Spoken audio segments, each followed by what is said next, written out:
Briahna, what's on your radar? Well, Robbie, today I ask, are Democrats trying to cancel the Democratic primary? Well, at least one Democratic booster wants them to. A self-described influencer known as Politics Girl went viral last week with a TikTok embodying everything wrong with establishment Democrats. Take a listen. Listen, Democrats, can we please stop talking about primarying Joe Biden? Who should run against Joe Biden? Will Democrats get behind Joe Biden? This many Democrats want an alternative to Joe Biden. Can we just not? The absolute last thing democracy needs right now is a Democratic primary. We're in late-stage capitalism with a corrupt Supreme Court on a knife's edge between autocracy and democracy, and people want to spend $100 million to undermine our successful incumbent when the alternative is the twice-impeached criminal ex-president or the man who is single-handedly turning Florida into a fascist dictatorship? Why? I know people are excited for fresh young leaders with bright new ideas, but those fresh young leaders will never get a chance if we don't protect democracy now. Politics Girl, aka Lee McGowan, goes on to say that Biden has accomplished more in 2 years than any president ever. More than FDR, more than LBJ. And instead of making any attempt at all to back up that big claim by naming a single solitary accomplishment, she appeals to Biden's decency and pivots to his thoughtful staff who have plans for the future of women's rights, gay rights, and voters' rights. No details on what those plans may be. Again, no specifics are offered beyond claims that Biden supports a higher minimum wage and lower healthcare costs. Of course, we are in the longest period since the advent of the minimum wage without a minimum wage raise. 7 Democrats voted against a $15 minimum wage in 2021.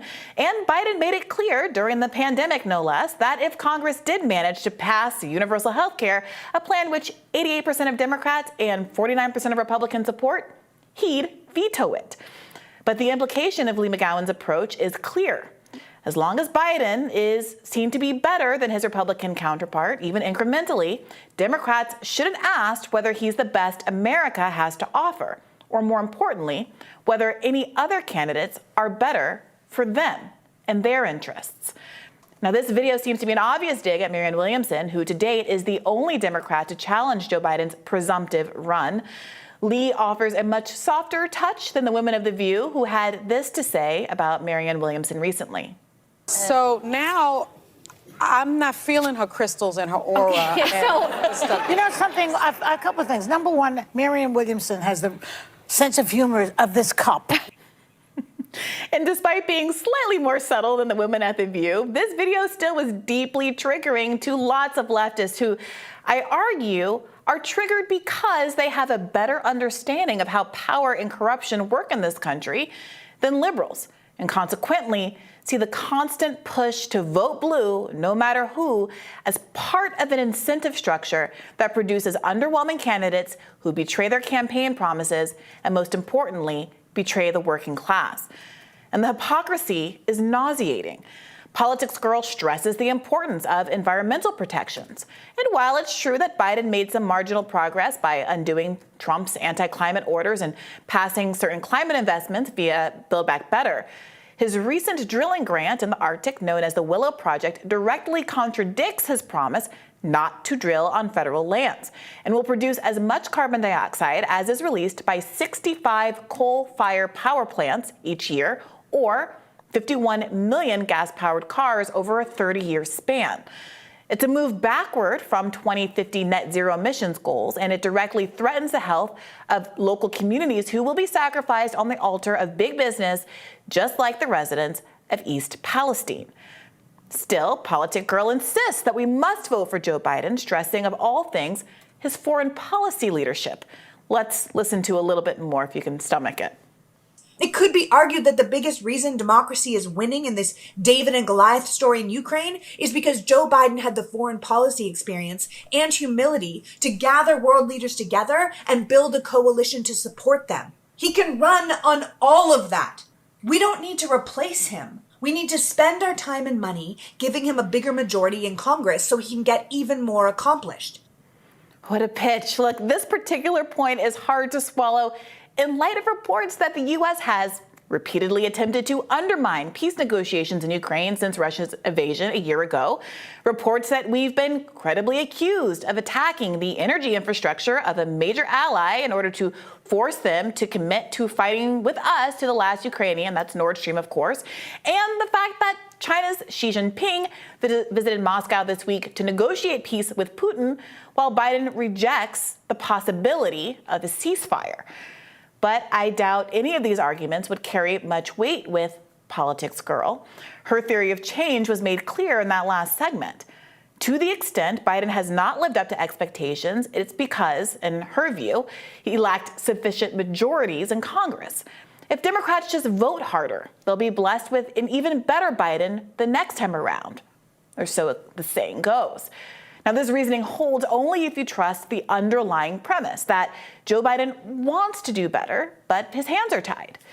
Yet if you pay attention to the corrupting influence of money in politics, you'd realize that the problem isn't that good guy Democrats are outnumbered by bad guy Republicans, but that too many folks on both sides of the aisle are more committed to their donors' interests than their constituents' interests.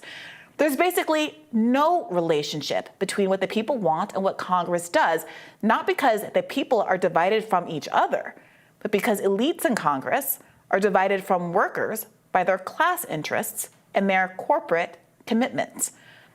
Biden's straight up telling Democrats he'd veto Medicare for all, a policy with 88% Democratic approval, and corporate media acolytes don't seem especially interested in connecting the dots as to why, between the lobbying dollars and the bipartisan oligarchy's agenda. Unlike liberals, leftists understand that politicians rely on so-called rotating villains within their own party to tank legislation when they technically have the votes to pass something. See, for example, Manchin and Sinema in the first 2 years of Biden's presidency. Or else they blame their inaction on fake parliamentary blockers like the Parliamentarian, someone who none of us had really heard of until 2021. That being the case, what sense does it make to follow Politics Girl's advice to simply vote a little harder? Obama had a filibuster-proof majority, but lo and behold, there's always a Joe Lieberman type figure to the rescue. Now, Politics Girl does something liberals love to do, appeal to so-called facts on paper that apparently prove how great Biden is.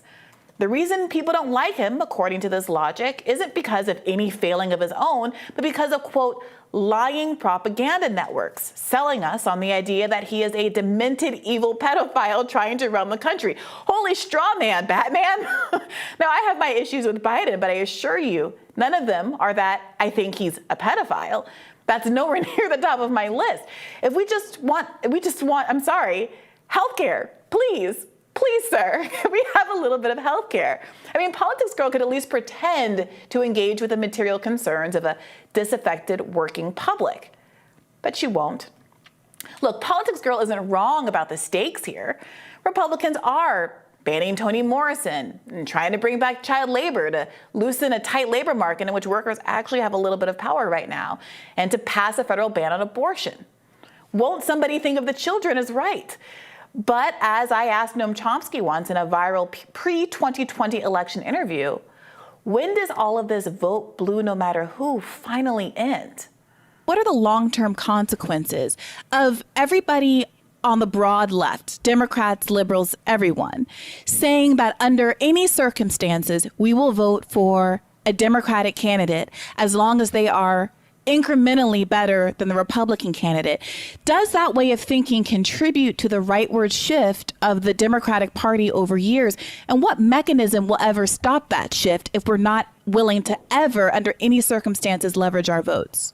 What you're saying, if you think it through, is we should help Trump win because maybe in the long run, that'll affect the Democratic Party. That's a terrible choice. Helping Trump win, as you're proposing, would mean 4 more years of destruction of the environment, getting possibly to tipping points, which would be irreversible, certainly making any effort to deal with it very difficult.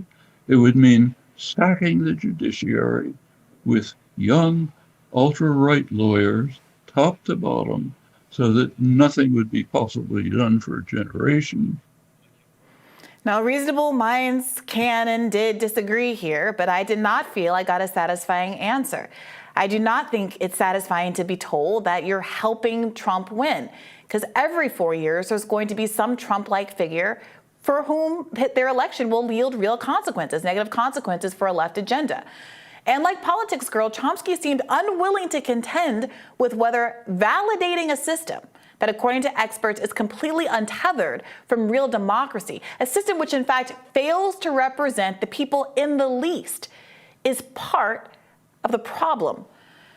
Democrats at this point are openly admitting that they will not allow a real primary. They've moved the South Carolina primary deadline, which Biden won handily with an assist from Jim Clyburn, to make his victory seem like a fait accompli.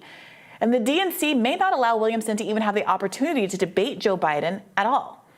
The anti-democracy ethos is coming straight from the top of the administration. The White House press secretary confused the mic at her press podium for a mic at a Comedy Cellar when asked about whether Democrats should clear the field for Biden, joking that she'd be able to answer the question better if she had a crystal ball. Lots of original Marianne jokes here.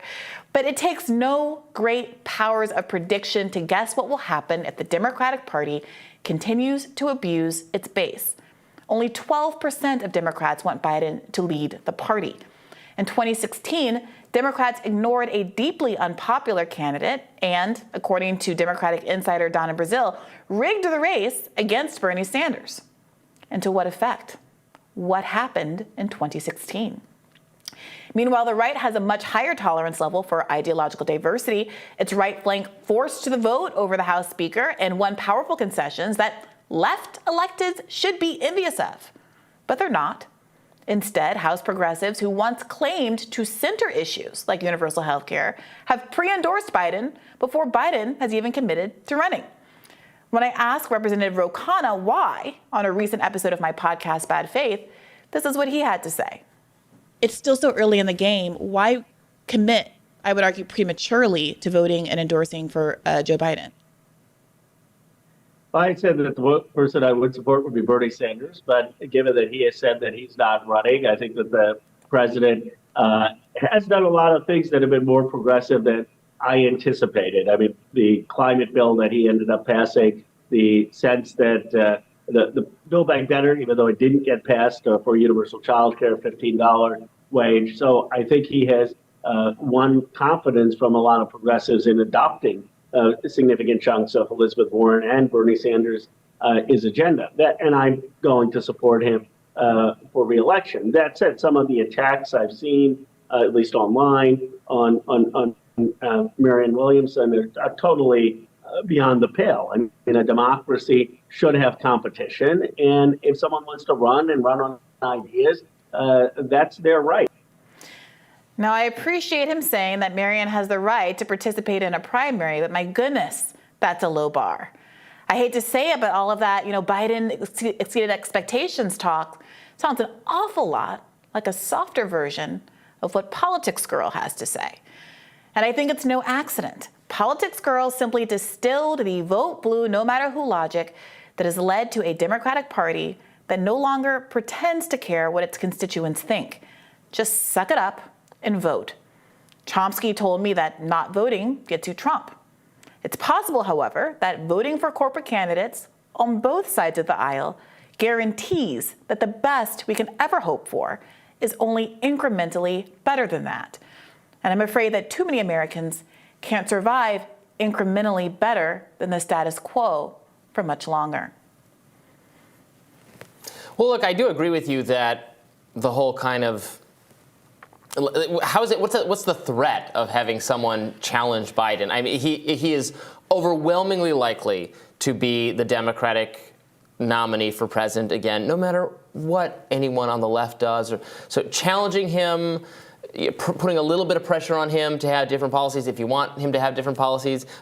This is no threat to the Democratic effort to battle Trump or to battle DeSantis. It's no threat whatsoever. So it's very silly to see people like the people you're calling out here get worked up about something that will hardly make it would be a drop in the bucket. Hardly make any difference at all. Yeah, with all due respect to Marianne Williamson, and I really very much hope I'm wrong about this, but if Bernie Sanders, with his popularity numbers and his kind of name recognition and all that he had going for him, wasn't able to get the job done, the idea that Marianne presents such a threat that they have to kind of openly mock the idea of democracy and try to kind of openly undermine the primary process, it really does a lot to undermine the credibility of Biden's potential run and candidacy here. So it seems to me that all signs would point to the direction of just being gracious and open and saying we welcome Marianne into the contest and let it burn out on its own if that's what's going to happen. And so it begs the question, why all of this concerted opposition? Why all of the mocking? Why all of the pushback? I think Biden, or the Biden side, because it's not really him doing this, but the Biden coalition looks weaker and more vulnerable that they get so worked up about something like little old Marianne Williamson. Yeah, well, maybe that's an opening for her. Maybe that bodes well for her in the long run. We'll have more Rising for you after this.